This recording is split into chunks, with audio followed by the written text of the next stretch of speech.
ইসরায়েলের দুর্ভেদ্য আকাশ প্রতিরক্ষা ব্যবস্থাকে রীতিমতো বোকা বানিয়ে প্রপেলারের বদলে শক্তিশালী জেট ইঞ্জিন লাগানো এক অজানা ড্রোনের সাহায্যে পুরো ইসরায়েলি প্রশাসনকে কুপোকাত করে দিয়েছে ইরান। হ্যাঁ, আপনি ঠিকই শুনেছেন যে অত্যাধুনিক প্রযুক্তি নিয়ে ইসরায়েলের এত অহংকার ইরানের এই নতুন গতির জেট ড্রোনের কাছে তা যেন একদম অসহায় হয়ে পড়েছে।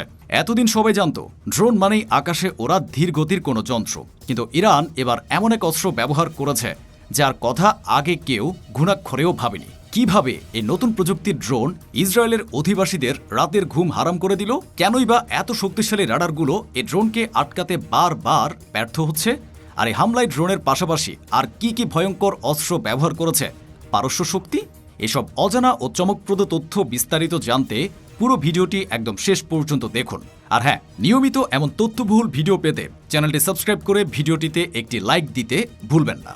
বেশ কিছুদিন ধরে মধ্যপ্রাচ্যের পরিস্থিতি বেশ উত্তপ্ত, আর এর মধ্যে সাম্প্রতিক একটি পদক্ষেপে বিশ্ববাসীকে রীতিমতো চমকে দিয়েছে ইরান। ইসরায়েলের মাটিতে আঘাত হানতে তারা এমন এক অস্ত্র ব্যবহার করেছে যা সামরিক বিশ্বকে নতুন করে হিসাব মেলাতে বাধ্য করছে। আমরা সাধারণত যে সামরিক ড্রোনগুলোর কথা শুনে থাকি বা খবরে দেখে থাকি, সেগুলো সাধারণত প্রপেলারের সাহায্যে চলে থাকে। ফ্যানের মতো ঘুরতে থাকা এই প্রপেলারের কারণে ড্রোনগুলোর গতি তুলনামূলকভাবে কম হয়, আর গতি কম হওয়ার কারণে শত্রুপক্ষের রাডারে এগুলো খুব সহজেই ধরা পড়ে যায়। ফলে আকাশ প্রতিরক্ষা ব্যবস্থা দিয়ে এদের ধ্বংস করাটাও সহজ হয়। কিন্তু ইরান এবার সম্পূর্ণ নতুন এবং আধুনিক ধারার ড্রোন ব্যবহার করে যুদ্ধের ময়দানে এক নতুন মাত্রা যোগ করেছে। এই ড্রোনগুলোর ডানায় কোনো প্রপেলার নেই, বরং এর বদলে লাগানো হয়েছে অত্যাধুনিক জেট ইঞ্জিন। একটি সাধারণ ড্রোনে যখন জেট ইঞ্জিন যুক্ত করা হয়, তখন তার কার্যক্ষমতা, পাল্লা এবং শক্তি কয়েক গুণ বেড়ে যায়। এটি সাধারণ ড্রোনের চেয়ে অনেক বেশি গতিশীল। এই প্রচণ্ড গতির কারণেই ইসরায়েলি রাডার এবং বিশ্বনন্দিত আকাশ প্রতিরক্ষা ব্যবস্থাগুলো এগুলোকে ট্র্যাক করতে গিয়ে রীতিমতো হিমশিম খাচ্ছে এবং বারবার ব্যর্থ হচ্ছে। ইরানের এই নতুন পদক্ষেপ তাদের সামরিক সক্ষমতার এক বিশাল মাইলফলক। ইরানের তাসনিম নিউজ এজেন্সির ওয়ার ইন্টারপ্রিটেশন ডেস্কের সামরিক বিশ্লেষক সৈয়দ মোহাম্মদ তাহেরি বিষয়টি নিয়ে বেশ কিছু গুরুত্বপূর্ণ তথ্য সামনে এনেছেন। তার মধ্যে গত কয়েক বছরে ইরানের ড্রোন প্রযুক্তিতে যে অভাবনীয় অগ্রগতি হয়েছে তা সত্যি অবাক করার মতো। আর এই অগ্রগতিরই সবচেয়ে বড় প্রমাণ হলো এই প্রথমবারের মতো অপ্রকাশিত জেট চালিত ড্রোনের ব্যবহার। ইরান আগে কখনোই এ ধরনের ড্রোনের কথা প্রকাশ্যে আনেনি বা কোনো মহড়ায় এর প্রদর্শন করেনি। অর্থাৎ একদম মোক্ষম সময়ে শত্রুকে চমকে দেওয়ার জন্যই তারা এই ট্রাম্প কার্ডটি অত্যন্ত গোপনীয়তার সাথে লুকিয়ে রেখেছিল। বিশ্লেষকদের ধারণা এই ড্রোনগুলো বিশেষভাবে ডিজাইন করা হয়েছে যাতে তারা অত্যন্ত দ্রুত গতিতে দীর্ঘ দূরত্ব অতিক্রম করতে পারে। ইসরায়েলের ভৌগোলিক অবস্থান ইরানের সীমানা থেকে বেশ কিছুটা দূরে হওয়ায় এত দ্রুত সেখানে পৌঁছে নির্ভুলভাবে লক্ষ্যবস্তুতে আঘাত হানার জন্য এ ড্রোনের কোনো বিকল্প ছিল না বললেই চলে। এর নতুন ড্রোনের সবচেয়ে বড় সুবিধা হলো এর বহুমুখী ব্যবহার এবং ফাঁকি দেওয়ার ক্ষমতা। জেট ইঞ্জিন থাকার কারণে এর গতি যেমন বেশি, তেমনি এর ভেতরে থাকা উন্নত প্রযুক্তির ইঞ্জিন ব্যবহার করে পূর্বের ড্রোনগুলোর অনেক সীমাবদ্ধতাও খুব সহজে কমিয়ে আনা হয়েছে। আধুনিক যুগে যে কোনো যুদ্ধে শত্রুর আকাশ প্রতিরক্ষা ব্যবস্থাকে ফাঁকি দেওয়াটাই সবচেয়ে কঠিন কাজ ছিল, কিন্তু ইরানের এই জেট ড্রোনগুলো শত্রু রাডারকে বিভ্রান্ত করতে দারুণ পারদর্শী। এরা আকাশে উড্ডয়নের সময় এমন কিছু ভুয়া লক্ষ্যবস্তু বা ফেক টার্গেট তৈরি করতে পারে যা দেখে ইসরায়েলের ইন্টারসেপ্টর বা মিসাইল ধ্বংসকারী ব্যবস্থাগুলো পুরোপুরি বিভ্রান্ত হয়ে যায়। রাডারের পর্দায় আসল ড্রোন কোনটা আর ভুয়া কোনটা সেটা বুঝতে না পেরে তারা ভুল নিশানায় তাদের দামি মিসাইল ছুড়ে নিজেদের ভান্ডার খালি করে ফেলে। আর ঠিক এই সুযোগটি কাজে লাগিয়ে আসল ড্রোনটি গিয়ে তার মূল লক্ষ্যবস্তুতে প্রচণ্ড শক্তিতে আঘাত হানে। অত্যন্ত নির্ভরযোগ্য গতি এবং নিখুঁত নিশানার কারণে এগুলোকে মাঝপথে আটকে দেওয়া এখন প্রায় অসম্ভব এক কাজে পরিণত হয়েছে। আর ঠিক এ কারণেই অত্যাধুনিক এই জেট ড্রোনগুলোর উপর এত বেশি ভরসা রাখছে ইরানের সামরিক বাহিনী। তবে চমক এখানেই শেষ নয়। ইরান যে শুধু ড্রোন চালিয়ে ক্ষান্ত হয়েছে তা কিন্তু একেবারেই নয়। ড্রোনের এ ব্যবহারের পাশাপাশি তারা তাদের ক্ষেপণাস্ত্র শক্তিরও দারুণ এক প্রদর্শনী দেখিয়েছে। সামরিক বিশ্লেষক এবং আন্তর্জাতিক প্রতিরক্ষা বিশেষজ্ঞরা সামাজিক যোগাযোগ মাধ্যমে ছড়িয়ে পড়া হামলার বেশ কিছু ছবি এবং ভিডিও খুব গভীরভাবে বিশ্লেষণ করেছেন। সেখানে ইসরায়েলের মাটিতে আছড়ে পড়া মিসাইল বুস্টার বা বিচ্ছিন্ন অংশগুলো খুব স্পষ্টভাবে দেখা গেছে। এই ধ্বংসাবশেষগুলো পরীক্ষা করেই বিশেষজ্ঞরা এই সিদ্ধান্তে এসেছেন যে বৃহৎ পরিসরে ইসরায়েলি হামলা চালানোর জন্য ড্রোনগুলোর পাশাপাশি ইরান তাদের মাঝারি পাল্লা শক্তিশালী ব্যালিস্টিক ক্ষেপণাস্ত্র ব্যবহার করেছে।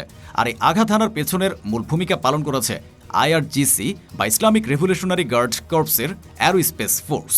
তাদের নিখুঁত পরিচালনায় এই হামলাগুলো অত্যন্ত সফলতার মুখ দেখেছে।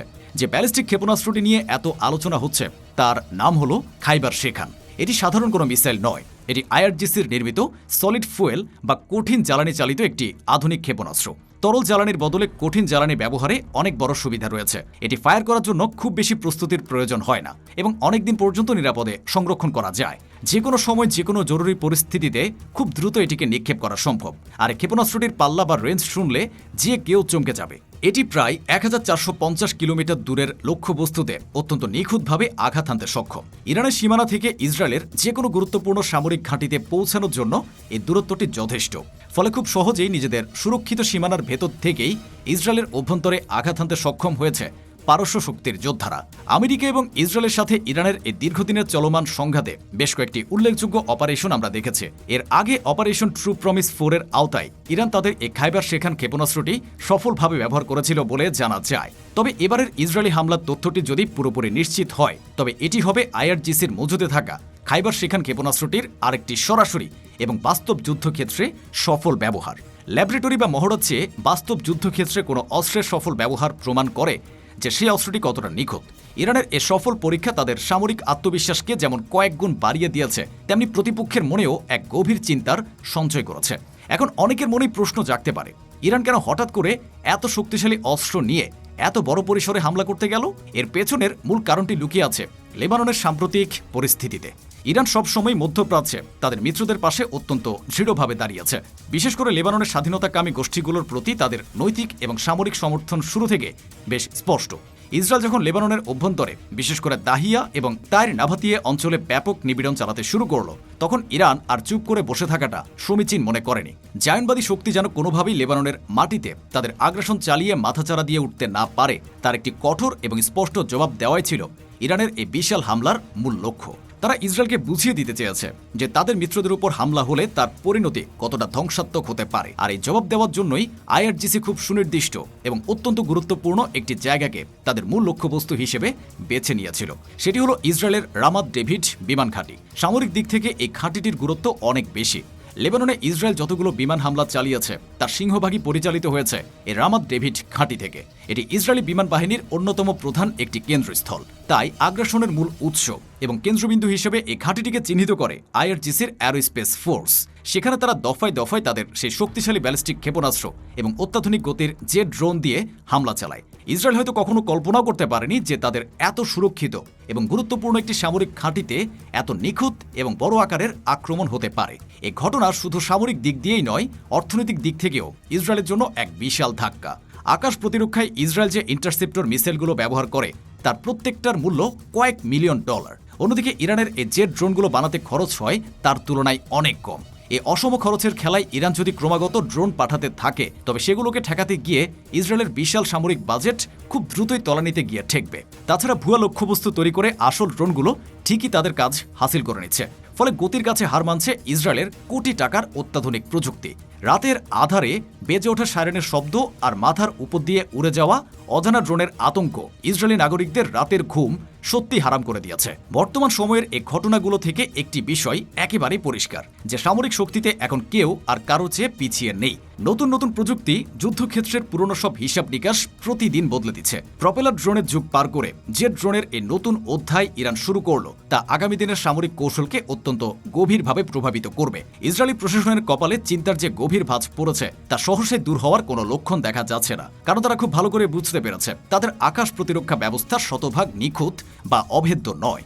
যে কোনো সময় যে কোনো দিক থেকে তীব্র গতির অজানা কোনো ড্রোন বা মিসাইল এসে তাদের নিরাপত্তার অহংকার ভেঙে দিতে পারে। আর এই অজানা আতঙ্কেই এখন দিন পার করছে ইসরায়েলি প্রশাসন।